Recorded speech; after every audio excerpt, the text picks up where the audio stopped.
For a man who could solve the world's hardest problems with logic and innovation, you'd think Bill Gates could handle something as simple as cooking breakfast, but fate had other plans. It was a Sunday morning, rare and quiet, one of those days when he wasn't traveling, meeting world leaders, or giving talks about the future. Just him, alone at home, still in his pajamas, staring at a frying pan as if it were some alien technology he was trying to decode. He'd seen enough cooking shows to believe it couldn't be that hard. How difficult can eggs really be? He muttered to himself, turning on the stove with the same confidence he once used to launch Microsoft. But soon, the kitchen began to fill with a mysterious smell, something between science experiment and disaster. The oil was too hot, the pan was too small, and the eggs, poor innocent eggs, were now forming strange shapes that looked like continents on fire. Bill laughed nervously, realizing his project had officially crashed. He reached for his phone, tempted to call the house staff for help, but then paused. "No," he said. "If I can debug code, I can handle this." He tried again, this time carefully reading a recipe on his tablet, as if it were a new operating system. He followed the steps one by one, measuring, stirring, flipping. Halfway through, he realized he had accidentally grabbed salt instead of sugar. He tasted the batter, frowned, and sighed. Version 1. Failure. Version 2. In progress. His internal monologue sounded like a software update. Just then, the smoke alarm went off, blaring loudly across the kitchen. Bill waved a towel like a mad scientist trying to erase his mistake from existence.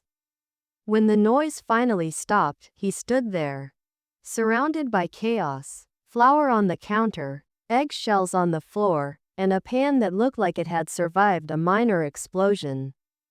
He couldn't help but laugh. "So this is what normal people deal with every morning," he said aloud. Moments later, his daughter called. "Dad, what's that noise?" she asked. "Oh, nothing," he said casually. "Just testing new heat-resistant materials." She laughed, knowing exactly what had happened. Bill Gates, the man who built empires of technology, had lost a battle with breakfast.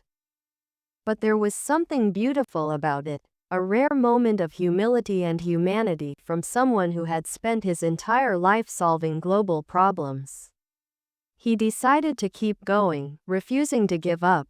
After a few more attempts, and one more small fire, he finally managed to make a decent pancake. It wasn't perfect, slightly burnt on one side and uneven on the other, but it was his.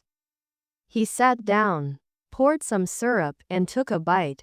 "Not bad," he said proudly, "a solid beta version." As he ate, he thought about all the people who tried and failed at things every day. Students, entrepreneurs, dreamers, and how often they gave up too soon because failure embarrassed them. Maybe this tiny, funny disaster wasn't just about cooking. Maybe it was a reminder that success comes from trying, failing, and laughing about it later. He smiled, took another bite, and whispered to himself, "Innovation, even in the kitchen, takes patience."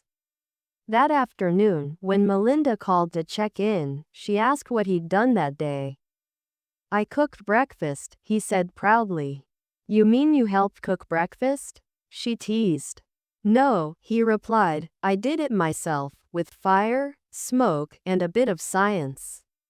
She laughed and said, "That's great, Bill. Maybe next time, try not to reinvent the toaster." He grinned, realizing how absurdly proud he was of a single pancake.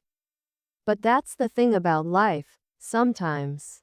Even billionaires need to be reminded that small victories matter. Later that week, during a conference, someone asked him what keeps him grounded. Without missing a beat, Bill smiled and said, "Burning breakfast." Every genius needs a reminder that he's still human. The crowd laughed, but Bill meant it. Because that morning in the kitchen, covered in flour and frustration, he had found something he hadn't felt in years: simplicity. The joy of doing something completely new, something imperfect, something real. And that, he realized, was the secret ingredient to happiness. Not mastery, not control, but curiosity. Even if it comes with a little smoke.